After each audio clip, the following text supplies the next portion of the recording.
Yeah, a lot of time off. Absolutely nothing. Just sat at home, try to heal on my body, go to get treatment and all that stuff. You must have watched college football, though, right? Yeah, for sure. What do you think about how the Mountain West is stacking up right now? Air Force is undefeated. Yeah. UNLV is obviously good. Mm-hmm. Yeah, no, Mountain West has a lot of talent right now, and it's more of a motivator, if anything, just to be able to compete in this league and, try to stack up as many wins as possible. Being able to assess where you guys are, 7 games into the season. Is it where you thought you would be when the season started? Are you guys hungry to, keep this up the second half? Yeah, no, we obviously go into every game, trying to win, and I think we're successful right now. But at the end of the day, we got to take it 1 week at a time and just, keep playing to the best of our ability and, getting more wins. When you look at UNLV and you see that they lead the Mountain West, I mean, you're an offensive guy, but you see they lead the Mountain West in scoring, and they're much improved from where they have been. Mm-hmm. What are your initial thoughts on what you're going to face on Saturday? It's going to be a challenge for sure, but we have confidence in our defense, and we think we're going to fly around out there and the best man win. On offense, I mean, I'm sure you can't divulge too much, but if it's Mikey, if it's Logan, is there anything that you can tell us about, who's getting QB1 reps, or who might be the quarterback out there? Whoever it is, we're confident in both guys. So, we're just going to go out there, do what we do, and like I said, try to get a win. What did Logan do well against Utah State? Logan, I think he's improved a lot as a quarterback, especially from last year, getting some snaps when Hainer was hurt. And I think he does well in controlling the offense. It's like, he's been there for a while, so he knows the system a lot. So it's good to see him work out there and good to see him improve. You guys did a good job keeping Logan upright. I know they said 4 sacks, but really it was just 2 because he had 2 quarterback design runs. Yeah. So how did you guys keep him upright most of the evening? We just, just as an O-line, we understand it's 5 of us out there, not just one person. We have to play as a team, play as a unit, and seeing through one set of eyes and just having that pride to keep our quarterback up. Did it take the Wyoming game to kind of hit that next level for your offensive line? Yeah. It's either you win or you learn. So obviously with that loss, we had to learn a lot, and we just hit the drawing board and just try to improve on what we need to improve on. And the running game was super improved from Wyoming to Utah State. Yeah. Malik Sherrod obviously had his best game as a Bulldog. Yeah, watching film, run blocking, what did you guys do well there? I think we understand they had a lot of stunts, a lot of movement up front, and just a lot of pressure, because I don't think they were expecting for us to run the ball as much as we did. But, obviously understanding that and going through looks throughout practice, getting the second level on combo blocks and stuff like that. We were successful in that area, so it showed on the field. And just looking at the stats from a basic point of view, UNLV has one of the better run defenses in the Mountain West. So what do they do well to stop the run? Kind of like Utah State, a lot of stunts, a lot of movement. They're going to test our eyes and just our ability to play forward. So we're just going to, look at that, put in a good game plan to counter that, and just go from there. And your thoughts overall, just Malik having the type of day that he had? Yeah. Again, his best game was a Bulldog. Yeah, no, he's a character for sure. He's a good hype man, brings great energy on the field, and, he's super committed and loves what he does. And having that as a running back, it hypes up the offense for sure. One of the fastest players that you've ever been around, or? This year, Malik's pretty fast. I mean, yeah, even for being, I'm not going to say he's small, but for being a lower stature person, he covers a lot of ground. He's explosive too, so. Is he faster than Gill? Is he faster than Elijah Gilliam? No, Jalen Gill. Jalen Gill, I could not tell you. I'm not going to say anything because I like it. I like it. One of these guys, I don't want to get you in trouble here. But. Yeah, but no, both of them are pretty quick, so. With Saturday being homecoming, does homecoming mean anything to you? I mean, there's going to be a lot of distractions, obviously, but do you like homecoming as a Bulldog? I mean, yeah, homecoming always brings some sort of motivation for the team, just having pride in being a Bulldog, being able to represent that kind of stage. I think it does bring some sort of, entertainment and motivation for us. Anything you want to say about Pat Hill being inducted into the Ring of Honor? Man, I love Pat Hill. He's been here since when I was a freshman. I remember I met him. What game was it? It had to be Colorado State game my freshman year. That was the COVID year. And ever since then, we've had a good relationship. He's always giving me clues and hints and stuff in the background of practice. So well deserved for him. Do you feel closer to him knowing that he was an O-line coach and he was an offensive lineman himself in college? Yeah, so yeah. You guys can kind of bond over that, right? Yeah, we definitely bond over that. I feel like he always tries to watch the O-line when he first walks out of practice, just because he's been around that. And he has so much intellect and so much knowledge of the game. I'll be upstairs watching film with Coach, and he just walks in and, butts in and tells his little spiel. But, no, he's definitely a good O-line coach and good man to have around. Any chance you'll go with the Fu Manchu on Saturday? No. That's a negative. I don't think I can rock it as good as he does. So. Gotcha. All right, so when is McCann going to dial up trick play for you? I've been in his ear every now and then. I'll be trying to throw the ball, but, they like Jay Gill better, so he can have it. I'll just stick to just running the routes and stuff like that. But if I get one, then I get one. When you see those plays work, do you guys get more amped up than, let's say, like a regular play, just like a regular out route or button hook or something like that? No, for sure, because the amount of detail that goes into it, and how many times you have to rep it to try to get it perfect. Because Tepper's a perfectionist, so how many times we go throughout rep it throughout the week to see it work on game day is always a little bit more excitement when it happens for a touchdown. So what'd you do during the bye week? I know that you guys had time to heal up and everything too. Anything fun that you did? Anything out of the ordinary?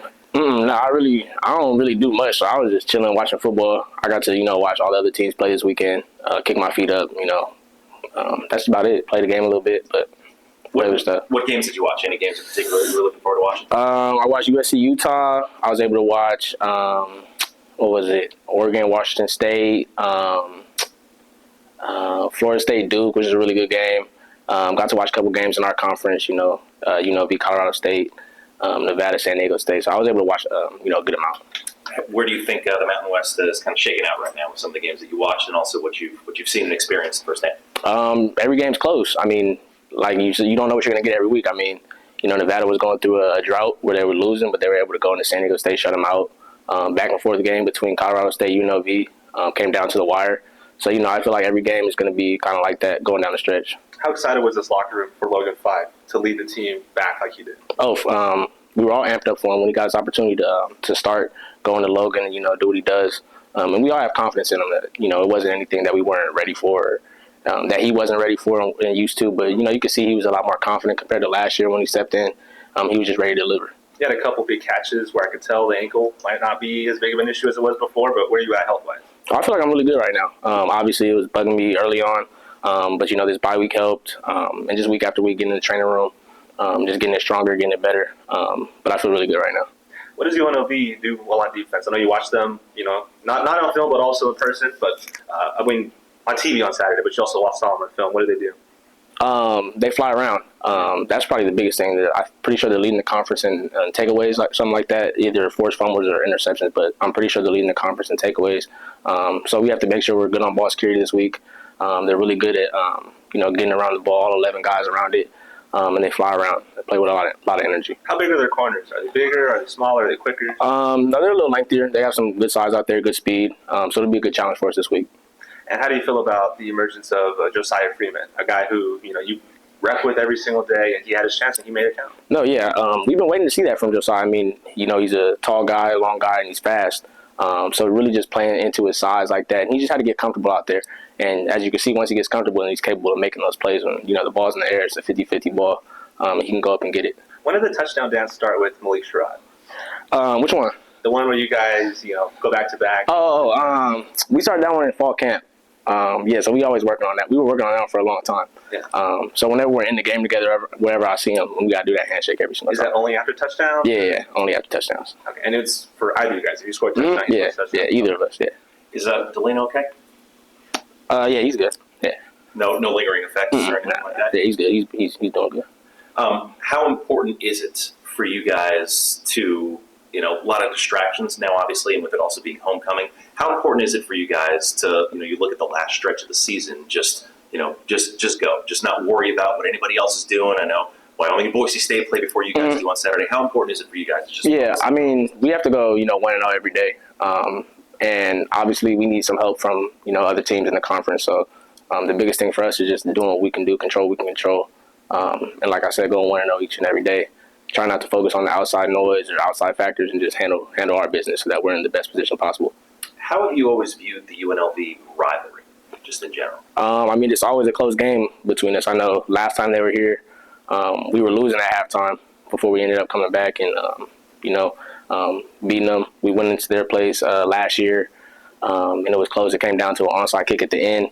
So, it's always a back and forth game with them, and we know we're going to get their best shot, and they're going to get ours too. So it should be a good game. Feeling great. Feeling absolutely better than the Utah week. Been in and out of treatment every day of the week, so yeah. Coyle said you look great at practice on Sunday. Do you feel close to 100% if you had to put a number on it? For sure. Not quite there yet, but we're still pushing it. After practice today, I feel even better. What were you at, would you say, at Utah State? And what made you want to go on the field and do what you could? I want to say I was about 60, 70. I just felt like, for me personally, me traveling there and seeing the team, I just wanted to get out there. For me personally, I just felt like I was disappointed in the team for me not playing. So I just tried to do my best to get out there.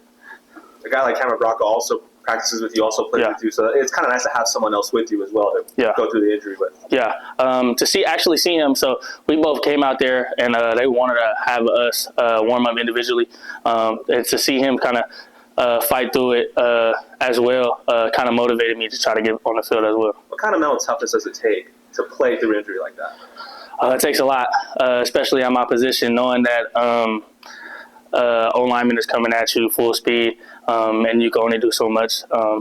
But I feel like with me being here, me being that guy, trying to be that leader on and off the field, it's something that I had to overcome. And just try to get out there and just do what I can do to help the team win. And was there a player moment where you felt like, oh, that's the old Lavelle coming out? Like, this isn't 60% Lavelle, this is 100% Lavelle. I want to say it was the last drive, man, when I missed a sack. I came off great, just couldn't get there. Couldn't finish the play, but I know I felt like the burst was there. Just couldn't make it. Hopefully I get the opportunity again. And you expect to play on Saturday? Oh, absolutely, for sure. Knowing that UNLV has the #1 scoring offense in the Mountain West, do you guys put that on you to say, okay, we don't want you to score 35 points in this game, we're going to try and put 0 on the board or something like that? Absolutely. Knowing, like you just said, knowing they got an explosive offense, I want to say they average about 400 and something yards of offense, and they have a great offensive scheme, great running backs. Our biggest thing is to try to get them off schedule, showing them things that they never seen, and try to get them in the backfield. What makes them so good? I want to say it's their scheme, but they have about, I want to say 4 running backs coming in and out of the game, and they all pretty much they all work in sync. They all have different types of tendencies and techniques, and they all work well together. And their O-line is great as well. And then they have their a new quarterback, I should say, that we haven't seen yet. I know we've seen Doug the past 2 years, 3 years, honestly. But just having a new offensive scheme, new offensive system that really nobody has seen before is kind of surprising. That's kind of surprising that the running backs were good because they lost their big guy, Aiden Robbins, in the transfer portal. They lost Chuck Williams the year before that. So they just keep getting these running backs then? Or? No idea. They keep getting them and they keep developing them. That's something that they will do. They'll have a good running back and they will develop them. What about a team that typically has struggled, right? I mean, UNLV hasn't been bowl eligible in 10 years. 10? 10 years, 2013, yeah. And they haven't been 6-1 since 1984. Like, they're having a really good resurgence. Can you appreciate, I know you want to beat them on Saturday, but can you appreciate the fact that they're in the midst of a special season themselves? For sure. To me, honestly, UNLV always plays us hard. I don't know what it is. They might come off of a 50-point loss or anything. They'll come in this week, Fresno, and just show out. I don't know what it is, but they always played us well. They always played us tough since really my freshman year, since 2020. It was always come down to the wire. But for them to, like you just said, for them to have a role, to be 6-1, to be fighting for the Mountain West Championship, it's a real eye opener for the Mountain West Conference, showing that we have good players and we're each and every program can develop good players. What do you remember about the last time they were here? It was a really close game after you guys beat UCLA. 2021. I know that Chuck had a great game. Fresno native. That was our game plan, kind of try to stop him, and he had a well-rounded game. Offensively wise, they had Doug. They brought in another quarterback as well, and they just ran everything systematic. How different does this UNLV offense look with the new OC and a new head coach? It shows that they're on schedule. They don't really turn the ball over as much. They don't really have loss of gain or loss of yards in each play. It just shows that they're gonna ride out what they're preaching, and that's to run the ball and be physical and try to get 3 to 4 yards a pop each play. And is that what they were scheme wise last year with a different coaching staff? I feel like there was more of a spread team last year, more in the pistol. They kind of got away from that, but they still have it in their system. And last thing for me is the missed tackling. I heard you guys have worked a lot on that, tackling drills in practice. Are you tired of the tackling drills with there being so much now? Or? We can't be tired at this point. The performance that we just showed against Utah was kind of embarrassing, not only on our part, but our coaching staff, because we've been working tackling. To come out and not tackle is really embarrassing. So one thing I would say is we don't do enough tackling, honestly. There you go. We started the session asking about your health. Do you feel like the bye week came at the right time, not just for you, but for everybody on the team? For sure. Knowing that people were banged up after the Wyoming game, our emphasis was to try to get through this week, trying to come back home with a W, and just be in treatment to try to get back to where we were before the Wyoming game, and try to get the ball rolling on this second part of the season. And then I just have one more question. You mentioned seeing Doug Brumfield, obviously a quarterback for UNLV. They got this freshman right now who he was the Mountain West Freshman of the Week. What does he do differently that maybe you didn't expect when you were, game planning for Doug the last couple of years? I want to say he's kind of bigger than Doug. He's more of a physical runner. Doug, I will say Doug's kind of, it looks like on film he's more athletic, obviously. He looks like he's faster, but with this quarterback, when he runs the ball, he's physical. He's going to try to stiff arm. He's going to try to lower his shoulder down, and he's not a small guy. So it kind of shows that his physicality-wise is, I want to say, is different from Doug, and he could throw on a run. Something that we've seen on film is he can get out of the pocket and be accurate. So that's something we got to try to do is get him on schedule. So you haven't been home for a month, and you faced some rowdy crowds at Wyoming, at Utah State. Are you looking forward to having the crowd on your side? For sure. Just being at Utah, having their student section behind our bench, it was kind of an eye opener, showing like we don't see this often. So to have the crowd going our way is something we really got to appreciate.